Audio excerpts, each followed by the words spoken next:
Halo guys, jangan lupa like, komen, dan subscribe video ini. Karena subscribe itu gratis. Bantuan teman-teman dengan tidak skip video ini dan tonton video sampai habis akan membantu channel ini terus berkembang. Tuhan memberkati buat sahabat Lumban Ina Channel. Selamat siang guys, kita mukbang nasi goreng dulu. Kebetulan ini udah jam 12.30. Kita makan dulu, kita nikmatin dulu. Ayo kita berdoa. Terpuji Bapa di surga, Yesus. Jangan makan, suka makan di kota yang baru. Oh, semuanya. Amin. Guys, nasi goreng pakai telur ceplok, pakai cabai mentah, pakai bawang putih, ada ikan teri-terinya, cumi-cuminya, pokoknya sayur lengkap semuanya.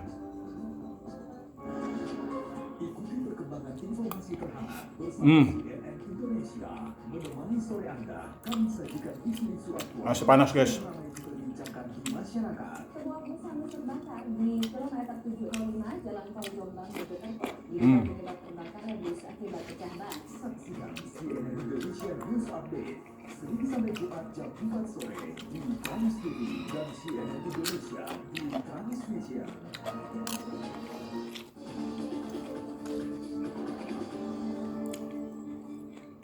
Anda menyaksikan CNN Indonesia Top Update bersama saya, Dia Kartika.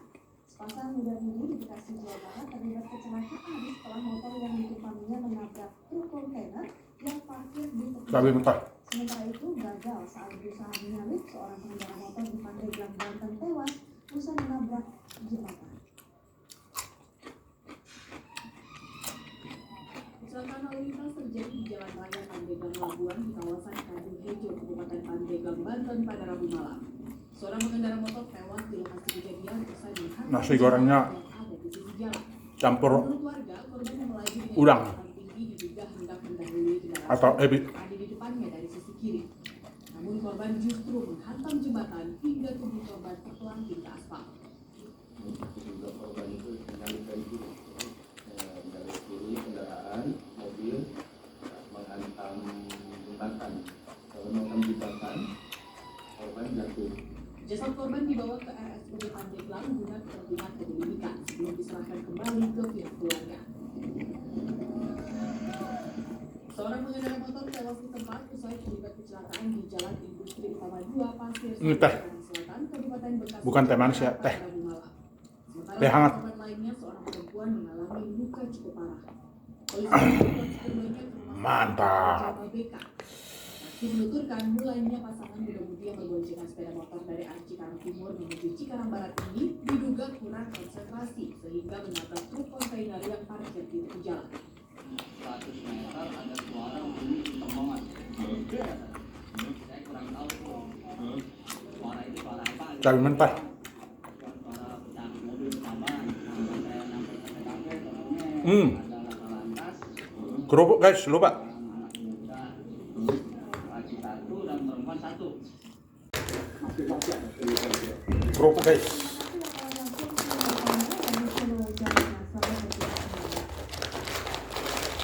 Demikian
Nusantara bersama Pelatih Sari Indonesia setiap Sabtu jam 9:30 pagi di CNN Indonesia.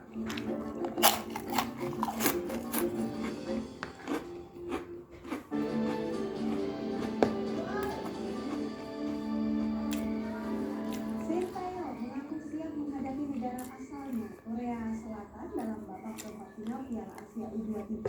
Menurutnya, tim nasional Indonesia mendapat keuntungan waktu istirahat lebih banyak.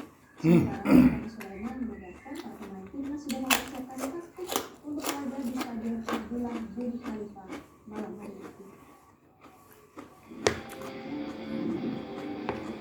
Tim nasional Indonesia melanjutkan persiapan menghadapi Korea Selatan dalam babak 8 besar Piala Asia U23 yang akan berlangsung di Stadion Abdullah bin Khalifah, Doha, Qatar, Kamis malam. Indonesia lolos ke babak final setelah mengalahkan grup A dengan kondisi Australia dan Jordania. Sementara Korea Selatan melaju sebagai juara grup B dengan nilai sempurna dari 3 laga. Pelatih Sintayong mengaku siap menghadapi negaranya sendiri karena sangat memahami kekuatan lawan. Waktu istirahat lebih banyak juga dianggap sebagai keuntungan bagi skuad Garuda Muda. 우리가 뭐 중국보다 하루도 쉬고 하루 여유가 있었기 때문에 어떤 한국 팀에 대해서는 잘하고 있기 때문에 크게 어쨌든 잘 준비하고 있고. Sementara itu, penyerang sayap Sultan Sulaiman yang mencetak gol indah saat melawan Jordania menegaskan para pemain timnas U23 mendapat latihan taktik khusus untuk menghadapi Korea Selatan nanti. Karena udah. Kemudian kita instruksi bagaimana cara menghadapi mereka, dan mulai hari ini kita latih taktikal untuk bagaimana melawan mereka di 8 besar nanti. Pastinya Coach akan memberikan informasi lebih lagi untuk pertandingan besok. Mengalahkan Korea Selatan dan lolos ke semifinal akan membuka peluang Indonesia tampil di Olimpiade Paris 2024. 3 besar Piala Asia U23 berhak lolos langsung, sementara peringkat 4 harus melewati babak playoff melawan Guinea selaku peringkat 4 Piala Afrika U23. Ya, jelang laga timnas Indonesia U23 melawan Korea Selatan U23 nanti malam menyajikan sejumlah fakta menarik. Skuad Garuda Muda melenggang ke babak perempat final usai finish di posisi kedua grup A. Rizky Ridho dan kawan-kawan mengemas 6 poin berkat 2 kemenangan atas Australia dan Jordania. Nah, apa saja fakta-fakta menarik tersebut ini? Saya akan coba gambarkan kepada Anda fakta-faktanya.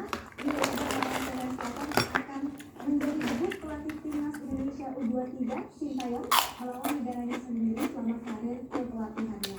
Sebelum melatih Indonesia, Sintayong 4 tahun lamanya berada di dalam jajaran kepelatihan timnas Korea Selatan. Kalau kita ingat di tahun 2018, ini Sintayong pernah mengalahkan Jerman saat itu menjadi head coach di timnas senior. Dan malam hari nanti Sintayong akan menghadapi teman satu tim juga, satu tim di timnas Korea Selatan. Posisinya beda, kalau pelatih Korsel ini Wang ini pelatihnya striker, sementara Sintayong saat bermain itu posisinya adalah pemain tengah. Kemudian fakta lainnya, ini duel panas Indonesia U23 versus Korea Selatan akan berlangsung di Stadion Abdullah bin Khalifah di Doha, Qatar. Stadion ini menyimpan kenangan manis untuk skuad merah putih. Timnas Indonesia ini sudah 3 kali berlaga di stadion ini dengan catatan manis. Timnas senior menang 1-0 atas Vietnam di Piala Asia 2023 lalu. Kalau kita ingat lagi ya, itu golnya penalti dari Asnawi Mangku Alam Bahar yang akhirnya meruntuhkan mitos bahwa kita susah sekali menang dari Vietnam, tapi kita menang di Piala Asia Senior 2023 lalu. Dan timnas U23 2 kali meraih kemenangan, yakni atas Australia dan juga Jordania beberapa waktu yang lalu. Memang kalau dipikir-pikir, kalau kita lihat di atas kertas, Australia dan Jordania benar-benar di atas kita ya. Tapi kemarin teman-teman di U23 timnas Indonesia benar-benar bermain dengan aktivitas permainan yang sangat baik dan bahkan di luar dari bayangan saya. Nah, akankah keberuntungan bermain di Stadion Abdullah bin Khalifah akan kembali menaungi Indonesia saat menghadapi Korea Selatan malam nanti? Kita akan tunggu ya.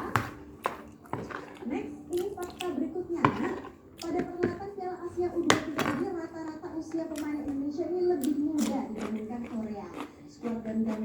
itu rata-rata usia pemain 20,53 tahun. Sedangkan rata-rata usia pemain Korea itu 21,5 tahun. Nah, kalau diingat dari sejumlah pemain yang dibawa oleh Coach Sintayong ke Qatar, ini yang paling muda adalah Doni Tripamungkas.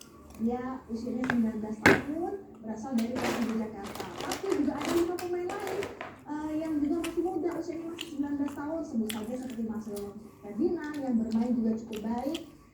Kemudian juga ada Arhan Fikri yang kita juga menunggu kira-kira nanti siapa saja pemain-pemain muda belasan tahun yang akan dipasang oleh Sintayong sebagai pemain inti. Oke guys, terima kasih sudah menonton dengan full durasi. Sukses selalu. Semoga kita semuanya sehat-sehat. Dah.